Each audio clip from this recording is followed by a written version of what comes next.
So, you got in trouble online. You screwed up. You know what you did was wrong, but the question is, how are you going to make things right?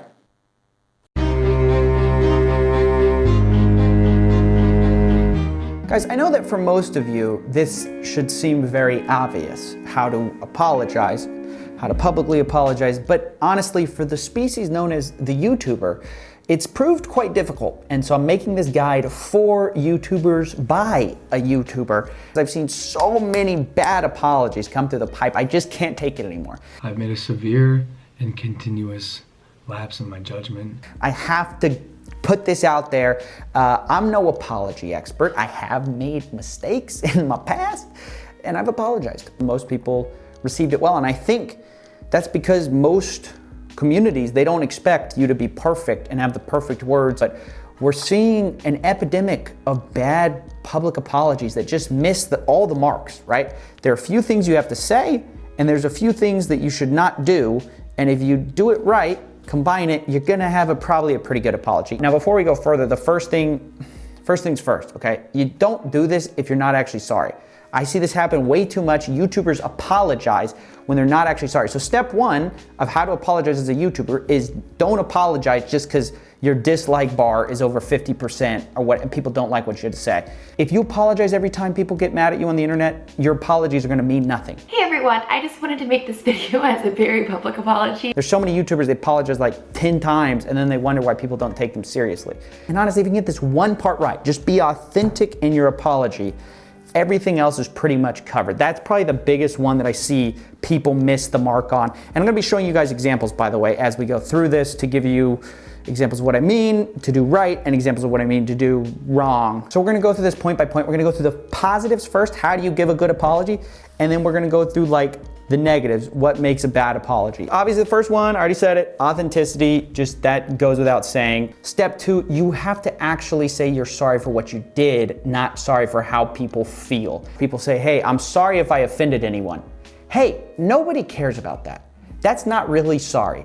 I'm sorry if your feelings got hurt. That's not you being sorry, that's you being sorry that you're now in trouble. Like, I'm sorry you misinterpreted me is not an apology. However, I do feel like I owe you guys an apology. I am sorry to each and every one of you who felt like that was not made clear enough to you. So if that's the case, if that's how you feel, don't apologize, just say, here's what I meant.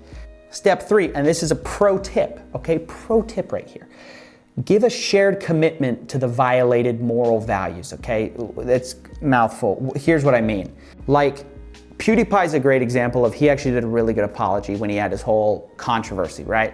When he did his video, the first thing he says, you probably won't believe me when I say this, but whenever I go online and I hear other players use the same kind of language that I did, I always find it extremely immature and stupid, and I hate how I now personally fed into that part of gaming. What is that saying to you? It's saying, A, it's addressing your skepticism. You probably won't believe me when I say this. But number two is it says, hey, I'm also offended by that language. I always find it extremely immature and stupid. I may have had a heated moment, but I'm also offended by the language. That shared commitment to like moral values is a really big thing. You have to let people know, hey, I also don't like when people do what I did, which is why I don't agree with what I did.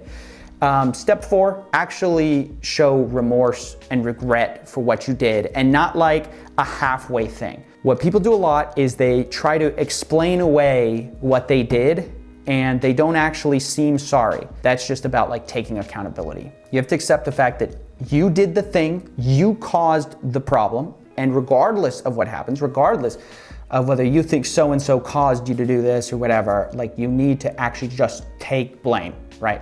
And here, once again, I'm gonna have to use the Pewdiepie example where he talks about there are no excuses. And I'm not gonna make any excuses to why it did, because there are no excuses for it. I messed up. I'm disappointed in myself. People like to see that. People like to see that you know that it's your fault.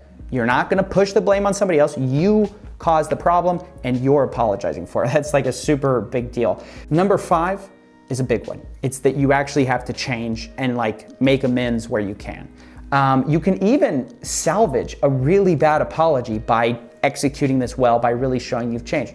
A good example is, this might give me some hate, but Logan Paul, he made a joke about it, like that he's reformed. Just so you know, I am an ex-controversial YouTuber. That's it's no longer me. But actually, a lot of people you see in his whole community has turned around from being like this toxic hate fest to something a lot more positive. And it's because he's actually not only said he's sorry, which it was a terrible apology, but then by making actual steps to becoming better, now all of a sudden his community's positive, people are more positive towards him. It seems like he's gotten over his controversy, all because he executed on that well. So I'd say that's like, it's the most underrated thing, is to really show that you've changed, and that's just a long game thing. Step 6, the reason you're apologizing. Oftentimes the common refrain is he's only apologizing because he got caught. You don't want people to think that when you're apologizing. So it's good to show that you have real reasons for apologizing, and maybe address the fact that, hey, you guys are probably gonna be skeptical of why I'm apologizing, but it's actually because I'm sincere.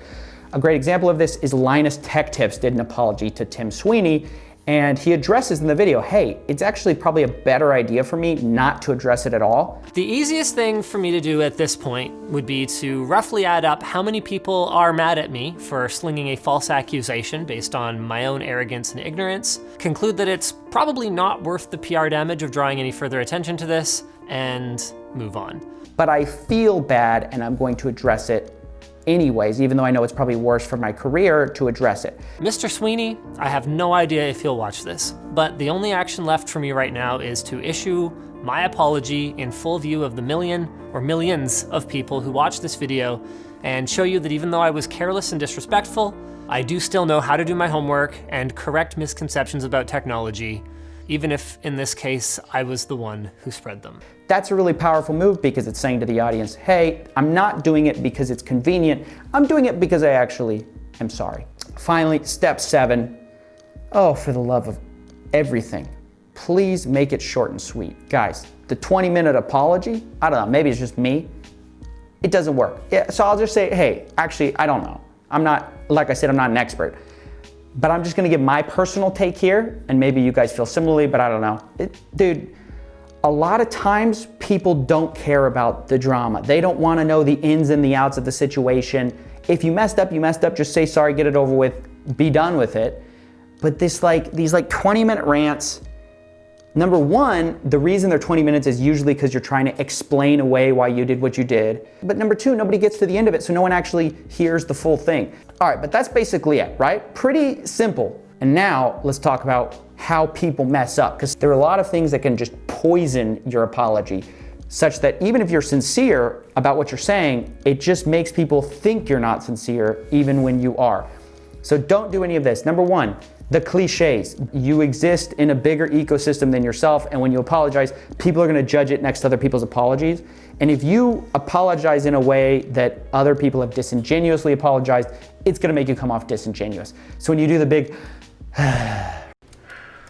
or you film yourself turning on the camera and whatever, even if you don't mean that to be like manipulative, people think it's manipulative, so it will come off that way. Number two, don't be over dramatic, please. The perfect example, this girl right here who literally read her apology as poetry with sad music in the background. My cards are all out on the table now.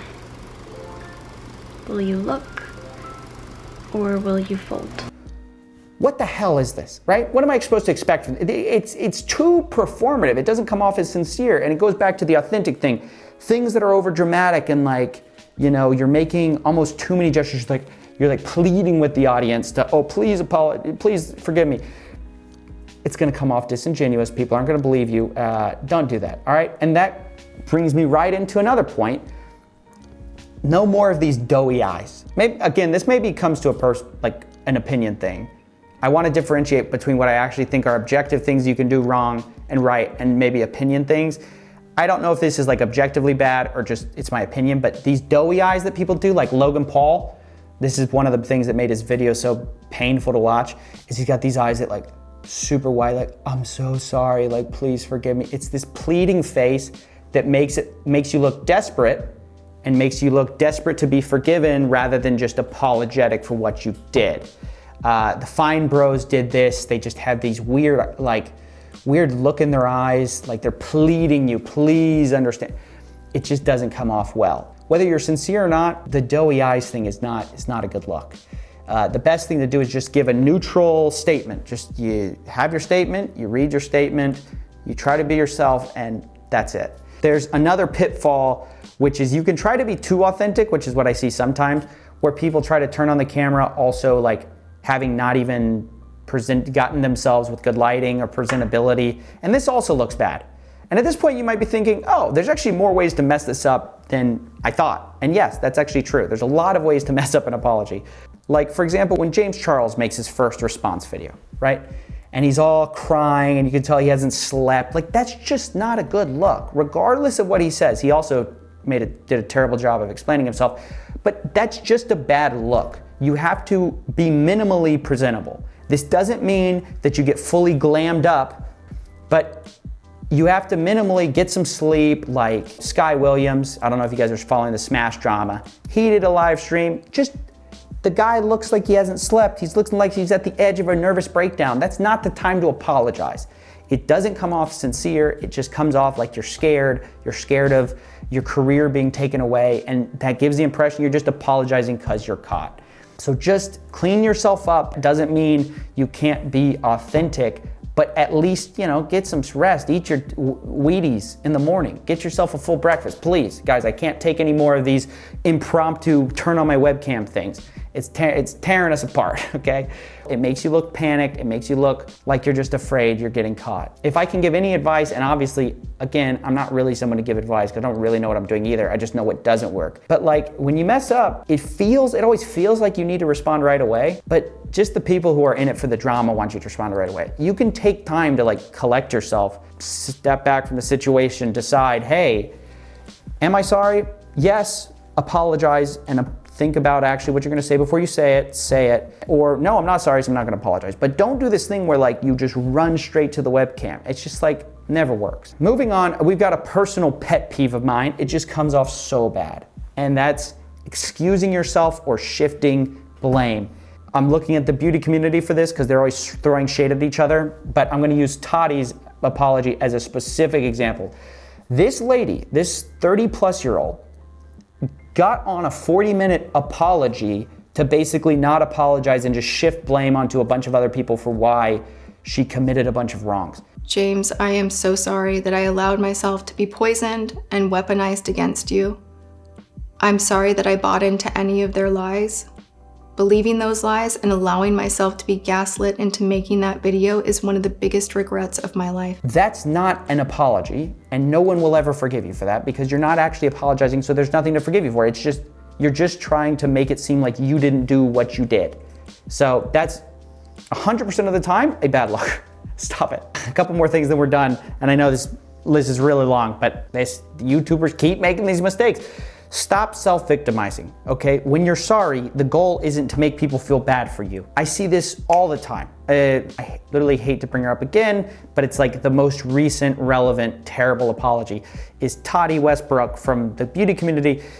Her whole apology was just blaming other people and making herself seem like the victim, like she was gaslit, right? That was the word of the day. I was gaslit by Shane Dawson and Jeffree Star. Believing those lies and allowing myself to be gaslit, I was beyond gaslit. It's not my fault that I made this video. It's their fault. They gaslit me, whatever. And so the apologies just turned into feel bad for me because I'm not actually the bad person you're after. Trash, straight trash. Finally, last but not least, this is just like kind of an overarching thing. What really makes an unsuccessful public apology is that you don't seem like you're actually sorry. You seem like you're just apologizing to get away from the drama and to get away from like the controversy. And that's something hard because it's like, it's just a feeling you get. So there's nothing you can really do. It's a combination of like you being authentic just in general and your audience trusting you to be honest. It's also a combination of like how you present yourself. If you're reading off a script the whole time, like Tati Westbrook did, that's gonna look bad. It just is, because you're just like this the whole time. It doesn't come off as very authentic. It comes off very prepared. Once again, like you don't actually mean it. So that's like the last thing to take into consideration. That's basically it. That's how you give a apology as a YouTuber. Ultimately, just take accountability and, you know, just be like, hey, I screwed up, it's my fault, I'll be better. And then actually be better. So yeah, that's it. That's all I wanted to share with you guys today. This is for all you YouTubers out there who are wondering, how do I do it? How do I not screw it up? That's the guide. I'll put a little shorthand list in the description below. You can go check that out, reference it, and that's all for now. Thanks for watching. See ya.